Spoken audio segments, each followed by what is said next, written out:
Hello friends, I welcome you with my grammar topic and the name of the topic is present continuous tense. So students, आज हम पढ़ेंगे present continuous tense के बारे में।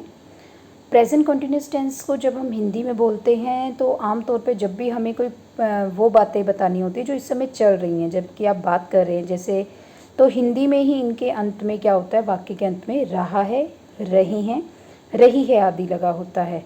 आपको इससे पता चल जाता है कि ये प्रेजेंट कंटिन्यूस टेंस है। अब इसके लिए जब आप रूल यूज़ करते हैं तो इसमें 3 कैटेगरीज में मैंने रूल को डिवाइड किया है। फर्स्ट कैटेगरी में मैंने रखा है कि आई मीन्स मैं। जब भी आपको I as a subject use करना है तो इसके साथ आप हेल्पिंग वर्ब में एम का यूज़ करेंगे, और हमेशा अपने माइंड में रखना है बेटा कंटिन्यूस टेंस को शो करने के लिए first form of the verb plus ING, जिसे कि आप प्रेजेंट पार्टिसिपल फॉर्म भी कहते हैं, उसका ही इस्तेमाल होता है।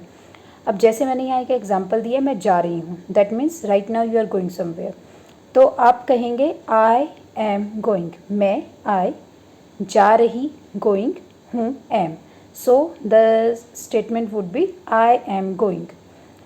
अगर आपको इसी बात को ऐसे कहना है मैं नहीं जा रही हूँ, then you will say I am not going, मैं नहीं जा रही। आप हेल्पिंग वर्ब के साथ हमेशा नेगेटिव सेंटेंस के लिए नॉट इस्तेमाल करेंगे, आई एम नॉट गोइंग, मैं नहीं जा रही।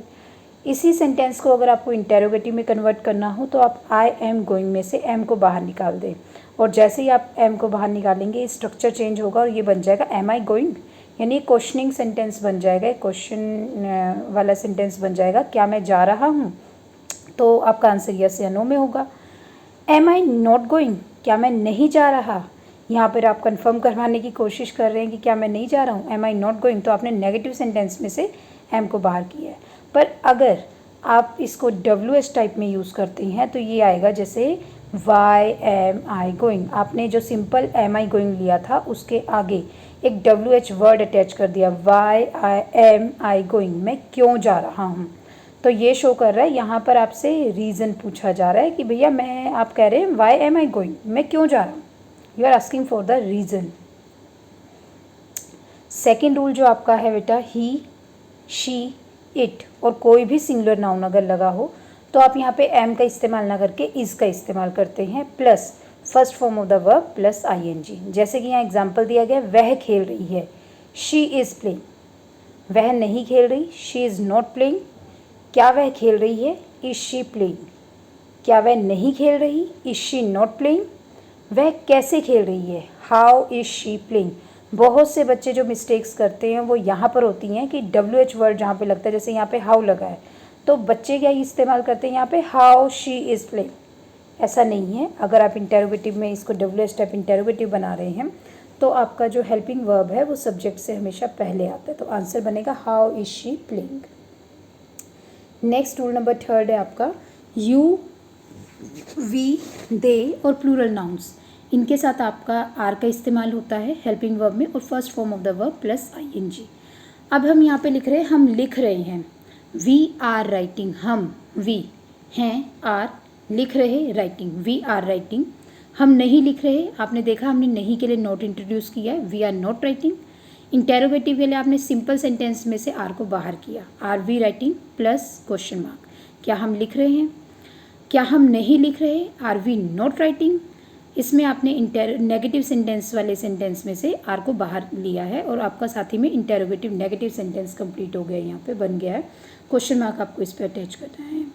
और लास्ट में आपका आता है व्हाट आर वी राइटिंग, हम क्या लिख रहे हैं, व्हाट आर वी राइटिंग। बहुत से बच्चे यहाँ पे कंफ्यूज होते हैं, व्हाट सोचते हैं तो सोचते ही इज़ लगाते हैं, नहीं बेटा, पीछे जो सब्जेक्ट दिया उसके अकॉर्डिंग आपकी जो हेल्पिंग वर्ब है वो लगेगी, तो what are we writing means हम क्या लिख रहे हैं।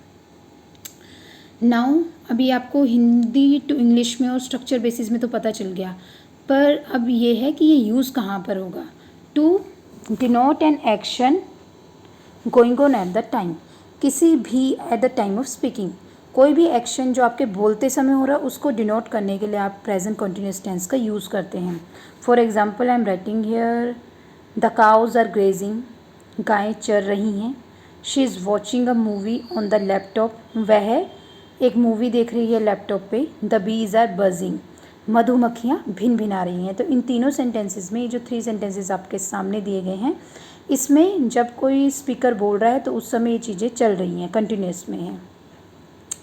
To express an action in progress about this time but not necessarily at the time of speaking. जब आपको पता है कि आप ये काम कर रहे हैं इन द करंट सिचुएशन, पर ज़रूरी नहीं है कि right now you are engaged with that particular activity, कि आप अभी भी उस एक्टिविटी में इंगेज हैं। For example, she is teaching English at the high school, वह हाई स्कूल में इंग्लिश पढ़ा रही है, तो वो वहाँ पर जॉब कर रही है, ये उसकी करंट सिचुएशन है, पर इस समय वो स्कूल में है कि नहीं है, that is not the matter है। Okay, I am studying in the school, in school, मैं स्कूल में पढ़ रही हूँ, इसका मतलब आप अपनी स्कूलिंग करें इसके बारे में बता रहे हैं। To express a definite arrangement in the near future, near future में कुछ ऐसा काम जो आपको पता है प्री फिक्स है कि आपको ये करना ही करना है, यानी ऑलरेडी आपने फिक्स किया हुआ है, तो आप इसका इस्तेमाल करते हैं। जैसे I am going to Delhi next week, मैं अगले हफ्ते दिल्ली जा रही हूँ, दैट मीन्स ये पहले से ही आपने प्लानिंग कर रखी है कि आप नेक्स्ट वीक दिल्ली जाएंगे।